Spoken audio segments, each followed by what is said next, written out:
too about life.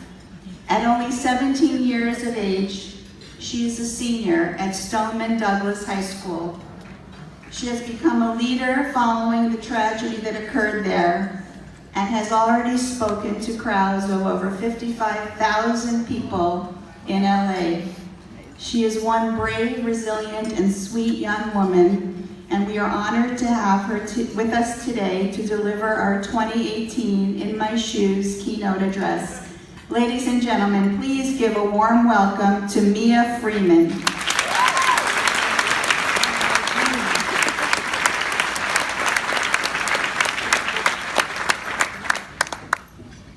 Thank you, Sarah, and good afternoon, everyone. It is truly my honor to be here today. As Sarah said, as a senior at Stoneman Douglas High School, I spoke at the LA March for Our Lives rally to over 55,000 people on behalf of my 17 friends and teachers who can no longer speak for themselves.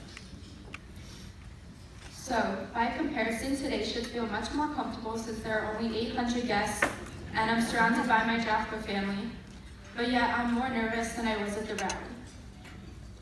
I guess it may be because the tragedy was almost surreal, and what I'm about to share with you right now is very real. After watching the video about my brother Ethan, you might be wondering what my life was like while my parents were focused on all of his money needs.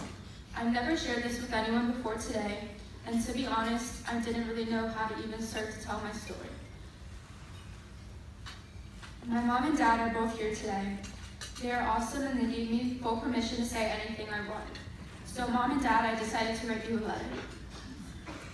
Once again, I have the opportunity to speak on behalf of those who may not yet have a voice. And today I speak for all of the typical siblings of children with developmental disabilities. Children like Isaiah, who is already so far ahead of where I was at his age. Being able to express how lonely it can be living in a family where everyone is focused on your sibling and rarely, if ever, on you. Isaiah, I'm so very impressed with you. Okay, Mom and Dad, are you ready? Dear Mom and Dad, this letter is not intended to make you feel badly or guilty or anything, other than just me sharing a little bit about my feelings. It's just totally about me. Me without Ethan. Me without both of you stressed over Ethan or life or who was going to take care of him today, tonight, tomorrow, and who didn't take care of him yesterday or last week. This letter is all about me as a little girl who has to do her own homework or get her own snacks, but then I would watch you do those same things for Ethan, and I hated that. It's about letting you know that I was scared of Ethan when he had his meltdowns.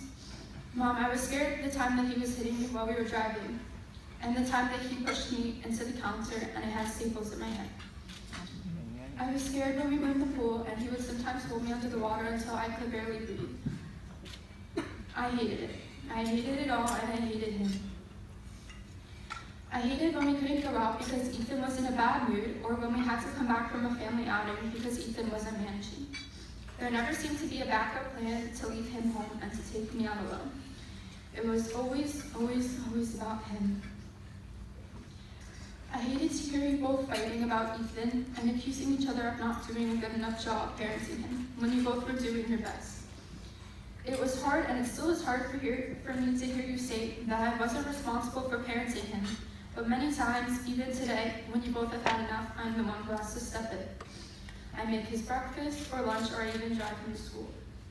And I'm happy to do it, and it makes me feel good to help, so it would have been better to ask me for my help and thank me for helping back when I was 5, and even today. I want to help, and guess what? You actually need my help.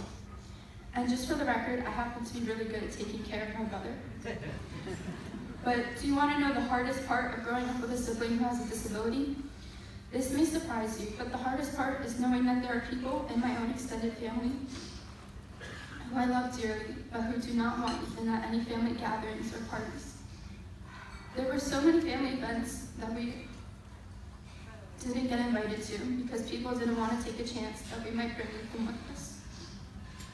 I can't decide if that's worse, or when they only invite me to leave him out. He's my only brother.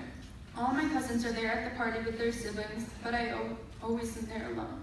And we all pretend that Ethan doesn't exist sometimes, but that's not okay. Mom and Dad, I didn't really share my feelings with you before because I watched you every day, and I saw that you both already had so much pain of your own. I watched you on days when no one knew I was watching or even noticed that I was in the room. But there was a lot of pain and suffering in our family, and there still is. But since I'm older now, and I totally get that the pain is unavoidable since it's part of raising a child with a disability, I'm so deeply sorry that you had to go through all of that, but I know how much you love Ethan and how much you love me, and I love you both very much. That felt so good. You should all try that. So far, I've only shared with you the times that Ethan is difficult, annoying, and aggressive. And yes, those times are still frequent and unpredictable and intense, even though he's 19. But then there's the happy Ethan. The Ethan who laughs and talks endlessly. The Ethan who makes me laugh every day. The Ethan who is so happy that the only way he can express his happiness is to literally jump for joy. And boy, can he jump. As you may know, autism is a spectrum disorder, and despite his behavioral difficulties, Ethan is on the higher end as he is pretty smart. That's sometimes a blessing and a curse. He can read and he understands more than we probably give him credit for. So he does see the party invitations lying on the kitchen counter that don't have his name on it, and he always asks me why he's not invited. I don't know what to say to him, so I usually just try to change the subject.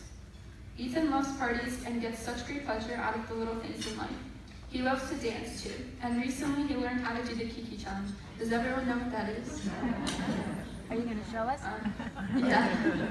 The Kiki challenge is one of those crazy and actually slightly dangerous social media things where you get out of your car while it's still moving a little bit and you start dancing on the street.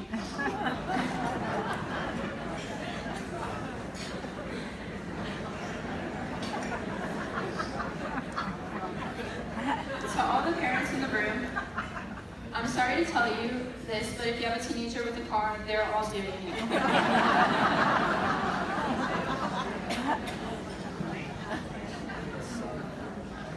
I had no idea Ethan knew what it was, but the other day while we were driving, he did the dance, and he was so adorable I couldn't stop laughing. So the video is a little shaky, so let's see if you can take a look.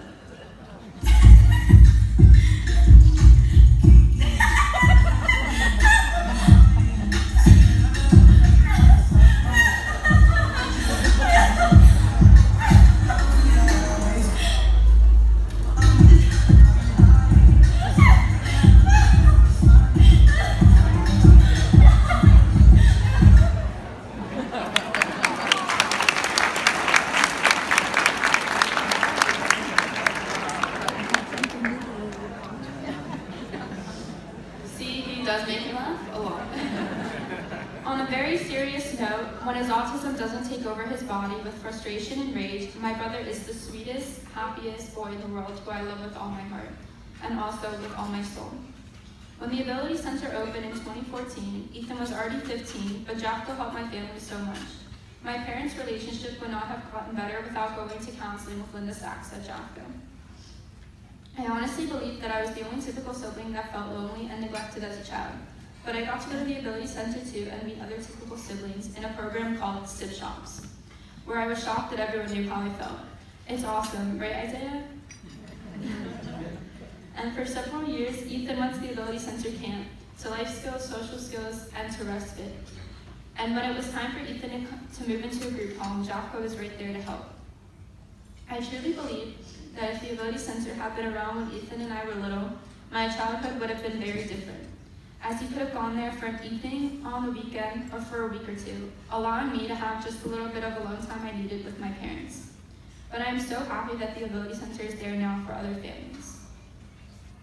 For the parents in the room who have a child with a disability, please take time for yourself or go out with your friends. Use the center or other resources to spend quality time with your typical children. They may not say anything, but I can assure you that they are desperate for your undivided attention and love.